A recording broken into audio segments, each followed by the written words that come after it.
Sejak banyaknya penangkapan, kriminalisasi terhadap ulama dan aktivis, rata-rata proses-proses orang-orang yang kritis yang kemudian dikriminalisasi ini penahanannya selalu di penyidik gitu. Kalau di pusat itu selalu di Barreskrim.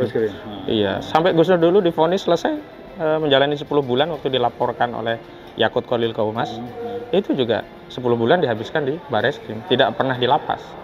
Padahal perintah undang-undang kan kalau sudah vonis inkrah ya di lapas gitu. Nah itu satu. Dan saya mau tegaskan bahwa memang ada konteks yang menarik dalam perkara pidana ini, yakni bahwa kalau dulu kita gugat perdata, kita yang punya kewajiban untuk membuktikan ijazah itu palsu. Nah sekarang menjadi pidana, jaksa yang punya kewajiban untuk membuktikan ijazah itu asli.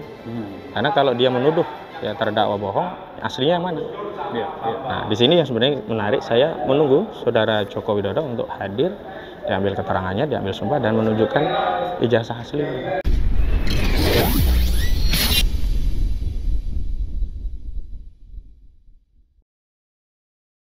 Siap.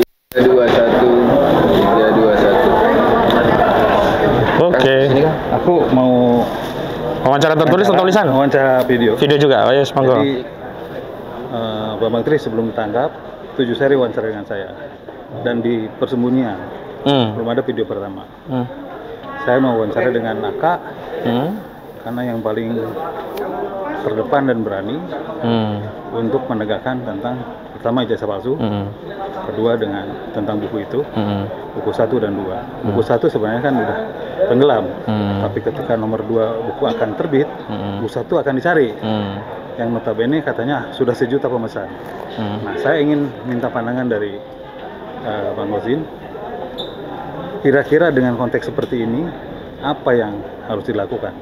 Kalau ini dirubah, logikanya, dia kan kalau mau sidang harusnya kejaksaan kan? Ya. Si para terdakwa ini ada di kejaksaan, kok ini masih di polisi? Ya itu yang berulang kali kami komplain kan, karena KUHP itu mengatur kapan tersangka di wewenang penyidik, kapan tersangka menjadi terdakwa dan menjadi wewenang di jaksa, dan bahkan kapan tersangka menjadi terdakwa dan menjadi wewenang hakim. Maka sejak perkara didaftarkan dan mendapatkan nomor perkara, Gus Nur dan Bambang Tri kan sudah dapat nomor perkara. Gus Nur 318, Bambang Tri 319, pidana khusus di Pengadilan Negeri Surakarta. Semestinya memang wewenangnya sudah menjadi Pengadilan Negeri Surakarta, hakim, majelis hakim. Gitu ya. Dan penahanannya biasanya sudah dititipkan di rutan yang menjadi wewenangan lembaga pemasyarakatan, di lapas. Lapas. Tapi memang entah sejak banyaknya penangkapan, kriminalisasi terhadap ulama dan aktivis, rata-rata proses-proses orang-orang yang kritis yang kemudian dikriminalisasi ini penahanannya selalu di penyidik gitu. Kalau di pusat itu selalu di Barreskrim. Iya, sampai Gus Dur dulu divonis selesai menjalani 10 bulan waktu dilaporkan oleh Yakut Khalil Kaumas. Itu juga 10 bulan dihabiskan di Barreskrim, tidak pernah di lapas. Padahal perintah undang-undang kan kalau sudah vonis inkrah ya di lapas gitu. Nah itu satu.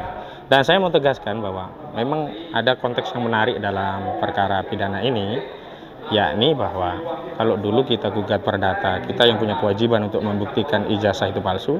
Nah sekarang menjadi pidana, jaksa yang punya kewajiban untuk membuktikan ijazah itu asli. Karena kalau dia menuduh ya terdakwa bohong, aslinya yang mana? Nah di sini yang sebenarnya menarik, saya menunggu Saudara Joko Widodo untuk hadir, diambil keterangannya, diambil sumpah dan menunjukkan ijazah asli. Ya itu saja sekarang. Kalau itu terjadi, saya juga nggak terlalu berkepentingan dengan Bambang Tri. Kalau Gus Dur penting karena dia pendakwa dan dia hanya bermubahalah. Keterangannya kan dari Bambang. Masa orang mubahalah untuk mencari keyakinan dengan mengambil sumpah orang tadi tentang kebenaran informasi yang dia katakan atau yang dia tulis dianggap menodai agama? Nggak nyambung saya sampai sekarang ya. Ya, betul. Oke, ada 2 poin bagi saya. Jokowi sedang melakukan abuse power, satu. Yang kedua, dia melakukan hajatan besar kemarin. Sementara pengadilan harus online. Pandangan Anda? Sampai hari ini memang kita masih melihat apakah online atau offline. Tadi baru dari Humas yang akan menjawab, tapi paniteranya mengatakan akan online. Ya, kita protes. Dia katakan, oh itu kewenangan hakim. Ya kita tetap protes karena hakim pun tunduk pada KUHP. Karena KUHP itu mengatur terdakwa harus dihadirkan dalam suatu persidangan yang terbuka untuk umum. Memang ada online dalam kondisi di mana terdakwa kuasa hukum setuju dengan online. Sementara kami tidak setuju. Terdakwa bahkan tulis surat dari penjara tidak setuju dengan sidang online. Tadi sudah dibacakan. Dua-duanya? Dua-duanya. Oke. Dan yang paling penting adalah apakah masih relevan kita bicara pandemi di tengah hajatan kepala negara yang mantu Kaisang kemarin dengan mengabaikan protokol dan tidak dilakukan secara online. Jadi ketidakadilan itu bisa terjadi pada dua hal. Yang pertama, suatu kejahatan yang dipaksakan dengan prosedur yang berbeda. Yang kedua, bukan kejahatan dipaksa menjadi kejahatan. Nah, dalam kasus Gus Nur ini dua ketidakadilan terjadi. Pertama, mubahalah itu bukan kejahatan. Yang kedua, prosedurnya dipaksa dengan prosedur online yang ini mengurangi hak bagi terdakwa untuk membela diri. Logis saja Mas, jenengan pengunjung wartawan datang langsung.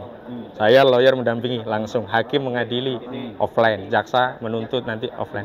Terdakwanya masa online kan nggak logik gitu loh. Ini negara suka-suka apa negara ada aturan? Kalau kita ada aturan kan tunduk KUHAP. Yang tertinggi kan undang-undang, dan undang-undang hukum acara yang mengatur tentang proses berperkara itu adalah Kitab Undang-Undang Hukum Acara Pidana, namanya KUHAP. Undang-Undang nomor 1 tahun 80 kalau nggak 81. Dua terdakwa ini ada di mana sekarang? Terakhir ada di rutan Brimob. Nah, tadinya di Polres ya. Brimob yang katanya mantan bekas kantor Polres, sekarang jadi Makobrimob di sini. Tadinya mau ditaruh Polres, dan terakhir dapat informasi di situ. Yang jelas sebelumnya di Semarang. Baru pindah kemarin sore. Jadi udah ketemu? Belum. Nah, tapi kawan-kawan yang lainnya sudah mengantarkan di Solo. Saya kan baru datang dari Jakarta. Bisa dibesuk? Kalau besok yang di Polda bisa, kalau yang di sini belum tahu saya. Nah, gitu. Satu terakhir ya. Kira-kira poinnya kalau jadi tidak online-nya, kemungkinan misalnya online tetap mau sidang atau enggak? Kita mau walk out, biar aja diputus saja. 100 tahun sekaligus vonis, kata rekan saya kan, Zainal tadi. Ngapain kita melegitimasi proses-proses yang nggak prosedural? Jadi akan walk out ya? Walk out aja, sekali aja langsung vonis, nggak usah pakai sidang-sidang. 100 tahun, kalau perlu 1000 tahun, biar puas sekalian ya. Ngapain divonis-vonis cuma setahun? Yuk, makasih. Ya. Ya. Ini mau foto dulu.